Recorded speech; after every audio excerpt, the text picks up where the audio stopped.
Gás nobre querido, para você que está acompanhando a nossa playlist de fisiologia humana aqui dentro do canal Ciência em Ação, chegou o momento da gente conversar a respeito do sistema urinário. Ele que é responsável por várias funções importantes que a gente vai começar a conversar a respeito a partir de agora. Eu me chamo Guilherme, eu sou professor de biologia e te convido. Vem comigo!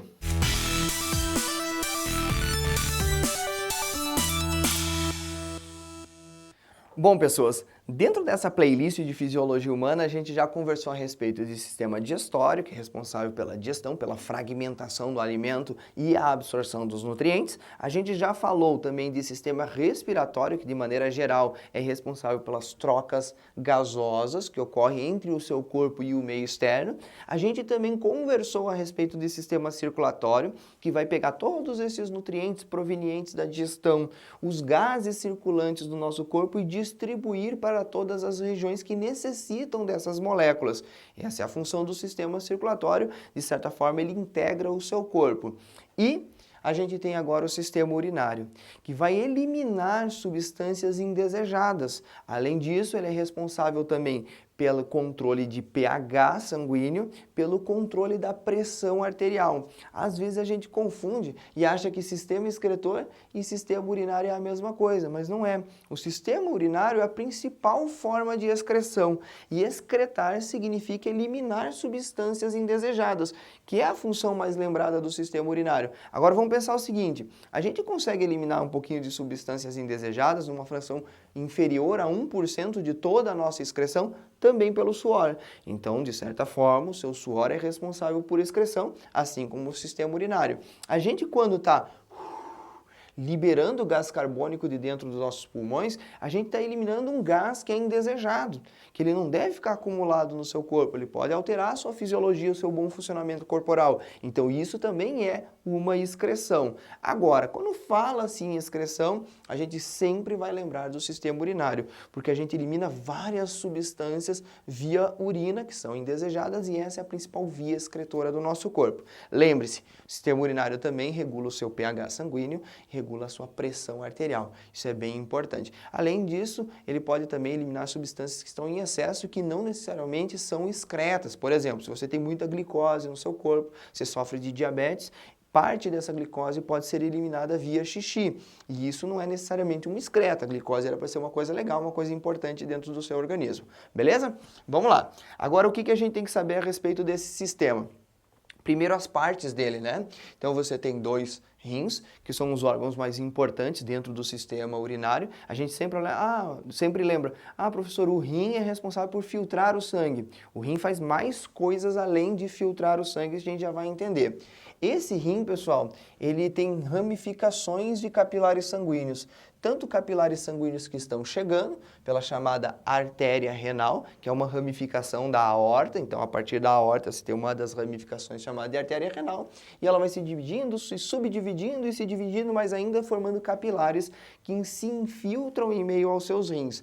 Saindo dos seus rins, nós temos capilares venosos que vão em conjunto formar a chamada veia renal, que mais tarde se junta a uma veia chamada de cava, bem importante, a veia cava inferior.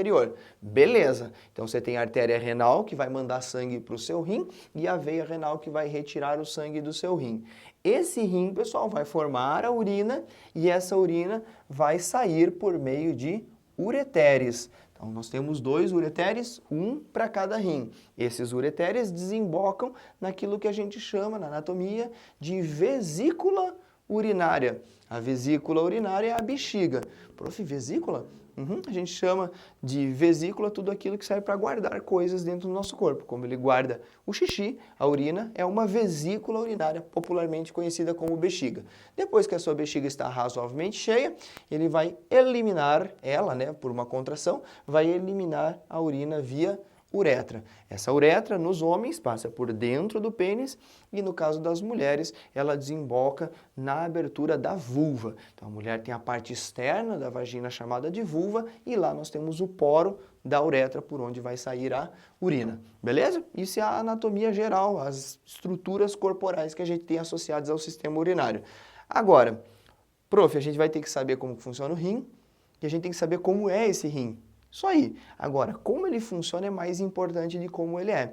Eu vou tratar com vocês aqui das partes gerais desse rim, mas aquilo que é realmente importante dessa aula vem para cá.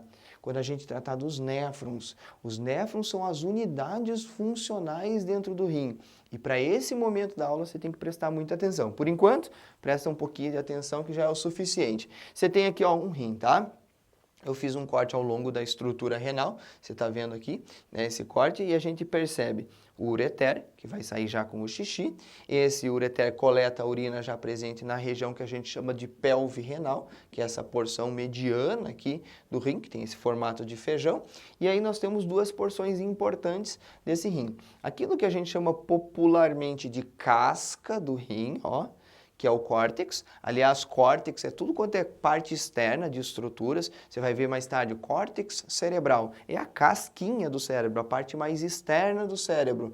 E tudo aquilo que está para dentro, que não é essa casca, a gente vai chamar de medula. Nessa medula, nós temos regiões de aglomerados de capilares sanguíneos com túbulos renais.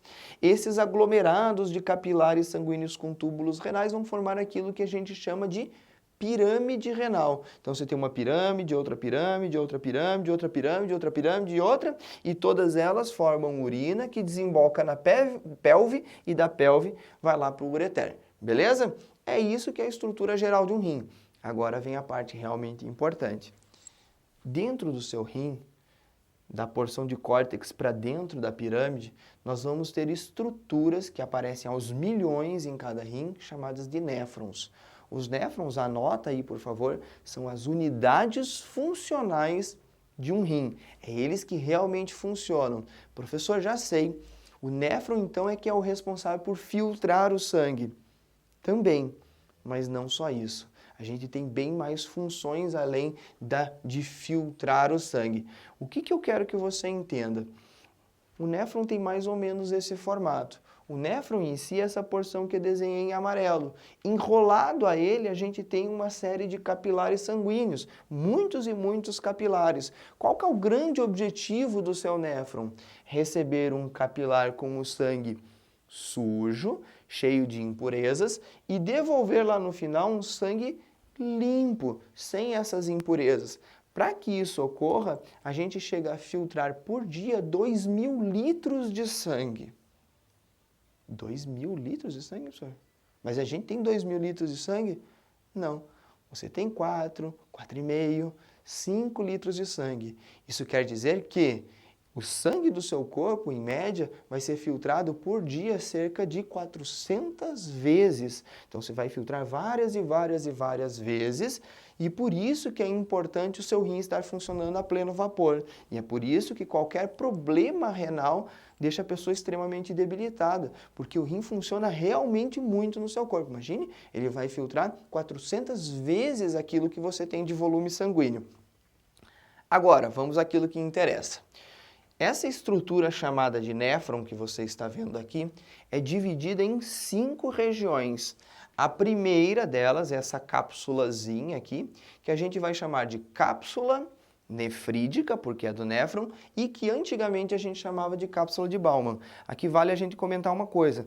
Todos os nomes de autores dentro da biologia estão sendo substituídos. Existe uma tendência a gente dar nomes mais funcionais ou nomes que lembrem a estrutura e não simplesmente o nome do autor. Ah, cápsula de Bowman. O que isso remete à função do negócio? Nada. Então hoje a gente chama de cápsula nefrídica. É a cápsula do néfron. É a primeira porção desse néfron. Depois, está vendo aqui, ó, tem esse tubo todo contorcido. Esse tubo contorcido tem um nome, ele se chama tubo contorcido, tá aqui, ó, tubo contorcido proximal, e o proximal porque ele é próximo ao início do nosso néfron. Aí você tem uma alça, beleza? Essa alça é chamada de alça de Henle, que foi o fisiologista alemão que descreveu essa parada, ou simplesmente alça nefrídica, porque pertence ao néfron. E depois você vai ter outro tubo contorcido, que a gente vai chamar de tubo contorcido distal, e por último, o local chamado de duto coletor. Nesse duto coletor a gente já tem praticamente a urina pronta, e essa urina já vai ser encaminhada para a porção, deixa eu sair da frente aqui, para a porção de pelve. Beleza? Agora vamos lá, vamos entender o que faz cada uma dessas partes. Eu vou pegar aqui 2 discos e a gente vai anotar. Primeiro, pessoal, deixa eu trocar aqui, perdão. A cápsula de Bowman. O que você tem que entender? Ó, um capilar está vindo aqui, ó, e ele está se enrolando lá dentro, formando uma estrutura que a gente chama de glomérulo. Antes a gente chamava de glomérulo de Malpighi. Esse é o mesmo cara lá dos tubos de Malpighi, do anelamento de Malpighi, que também a gente estuda na botânica. Um cara bem importante aí, tá? Um cara que foi relevante na história da biologia. O Malpighi descreveu essa estrutura. Beleza. Lá dentro a gente vai ter um aumento muito grande da pressão sanguínea. O capilar chega e ele vai se novelando, novelando e novelando, e a gente tem um aumento da pressão. À medida que a gente tem esse aumento da pressão, isso ocorre por meio de anéisinhos, que a gente vai ter na entrada e na saída dos capilares, aumentando a pressão lá, os capilares dilatam. E no momento que o capilar dilata, o sangue que está correndo ali dentro começa a extravasar. Eu não desenhei aqui direito para vocês, mas a gente vai ter por dentro da cápsula um tecido, tá, de uma só camada, e ele é responsável por filtrar o seu sangue. O sangue que está vindo aqui começa a sair dos capilares e é filtrado por meio dessa cápsula. O sangue, depois de filtrado, vai cair dentro do tubo. Esse é o primeiro momento da ação renal, a formação de um filtrado glomerular. O que eu quero que você entenda a respeito dessa cápsula? Ela funciona como um coador do seu sangue. Teu sangue vai chegar e vai ser coado. O que é legal você recordar? Do que é feito o sangue? O sangue basicamente é água, com células e substâncias dissolvidas nessa água. Então a gente vai ter nessa água que a gente vai chamar de plasma, glicose, sais, hormônios, aminoácidos, vitaminas, um monte de coisa. E vai ter coisas indesejadas, como por exemplo a ureia. Agora, além desse plasma com esse monte de substâncias, algumas legais, a maioria e algumas indesejadas, a gente vai ter células sanguíneas, células que vão formar aquilo que a gente chama de elementos figurados do seu sangue. No momento que você tem um coador de café e você passa a água com café, o que vai passar para o outro lado é a água com substâncias diluídas. Não vai passar o pó do café pelo seu coador. As matérias, as estruturas particuladas grandes não passam no nosso coador, inclusive não vão passar na cápsula de Bowman. Então imagine que aqui a gente tem a cápsula, o sangue vai passar aqui. Ela vai reter aquilo que a gente chama de elementos figurados do sangue, que são as células, e vai deixar passar aquilo que a gente vai chamar a partir de agora de filtrado glomerular, que é o plasma sanguíneo em si. Então vamos pensar o seguinte, ó, cápsula de Bowman, anota aí por favor, que ele é como se fosse um coador. Beleza? Passa o plasma, e aí lembra que junto desse plasma a gente tem um monte de substâncias importantes que estão diluídas a ele, que a gente vai chamar a partir de agora de filtrado glomerular. E retém elementos figurados, que basicamente vão ser proteínas mais células. Então, moléculas grandes, como as proteínas, também não vão passar no nosso coador e não vai passar células. Não passa plaquetas, que são fragmentos celulares, não passa os linfócitos e não passa as hemácias, os eritrócitos. Tudo isso vai ficar retido com um pouco de plasma e vai continuar dentro do nosso capilar. O que passou foi o plasma, a gente vai chamar de filtrado glomerular. Agora pensa o seguinte. Tenta entender o seguinte, o sangue chegou aqui, passou toda a porção líquida, ou praticamente toda a porção líquida para dentro desse tubo. A gente vai passando tudo, passando tudo, passando tudo, pá, vai embora. Aqui vai sair a urina. Pergunto, na sua urina pode sair glicose? Na sua urina pode sair os seus sais? Na sua urina pode sair hormônios? Podem sair vitaminas? Não. Aquilo que é importante não pode sair com o seu xixi. mas isso passou no nosso coador. O que a gente vai ter que fazer agora? Pegar essas substâncias de volta. Todas essas substâncias, glicose, sais, as vitaminas, foram absorvidas lá pelo seu intestino e caíram na corrente sanguínea. Agora elas estavam indo embora, então a gente vai reabsorver, vai pegar elas de volta para que elas não formem o nosso xixi. Então o xixi não pode ir embora com seus nutrientes, então você vai retomar essas substâncias. E aí começa uma função importante que às vezes a galera não lembra a respeito do sistema urinário. A gente sempre fala, o rim filtra o sangue. Sim, quem vai fazer esse filtro é a cápsula de Bowman. Depois, ela reabsorve substâncias importantes. Então vamos colocar aqui, ó, reabsorção. Essa reabsorção começa no tubo contorcido proximal. A gente vai reabsorver ali nutrientes.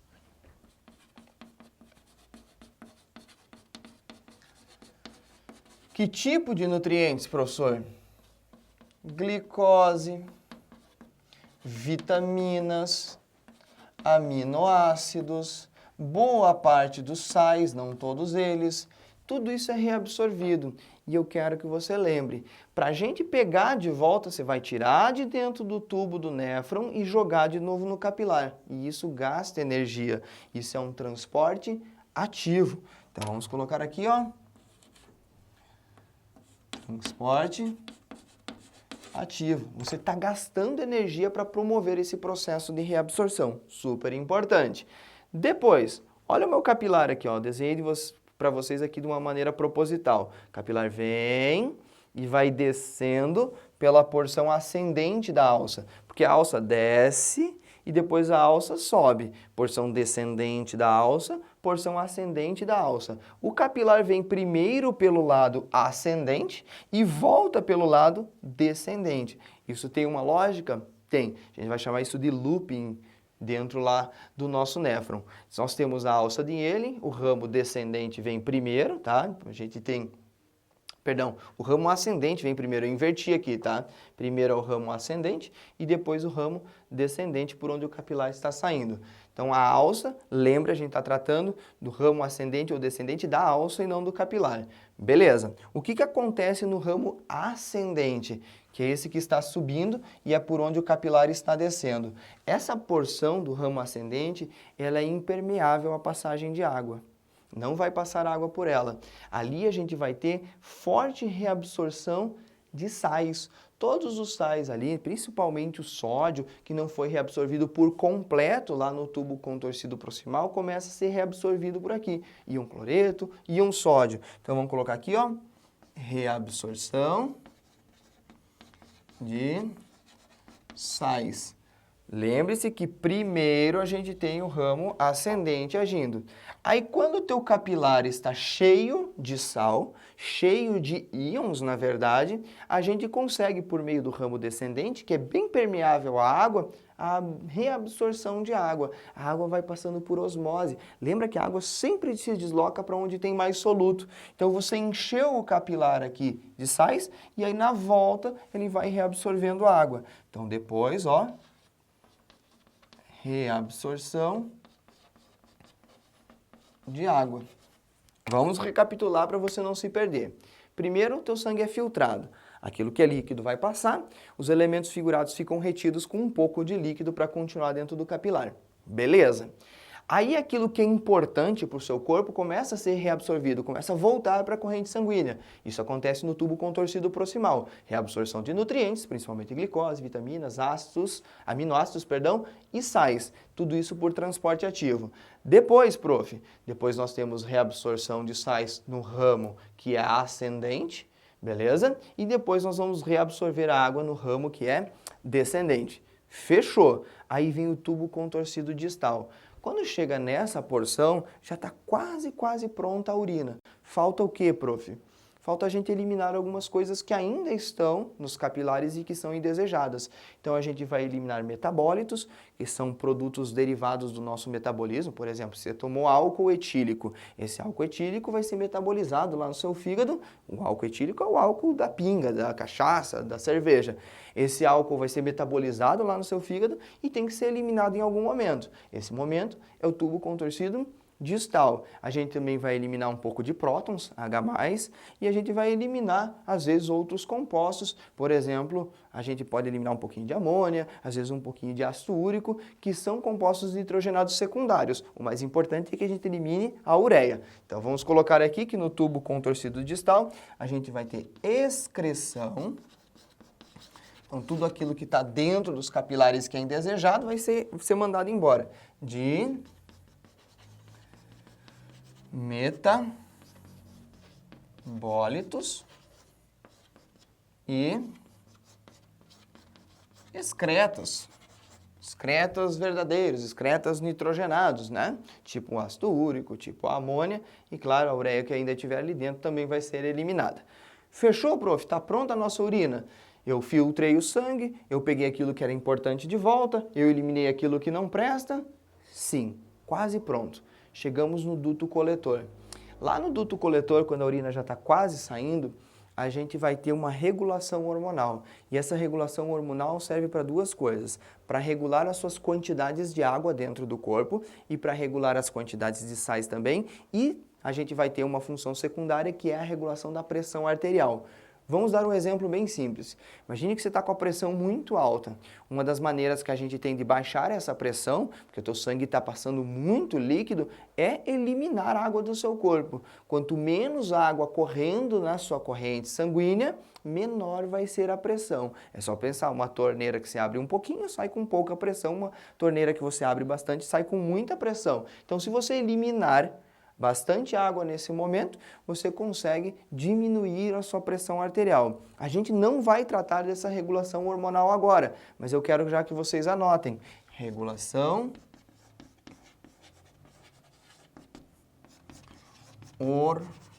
hormonal.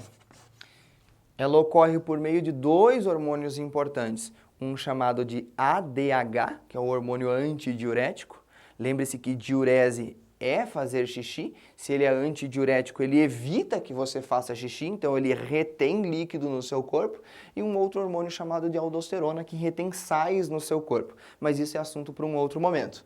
Beleza? Entenderam o sistema urinário? Legal, né? Gente, fica aí que eu tenho um último recado.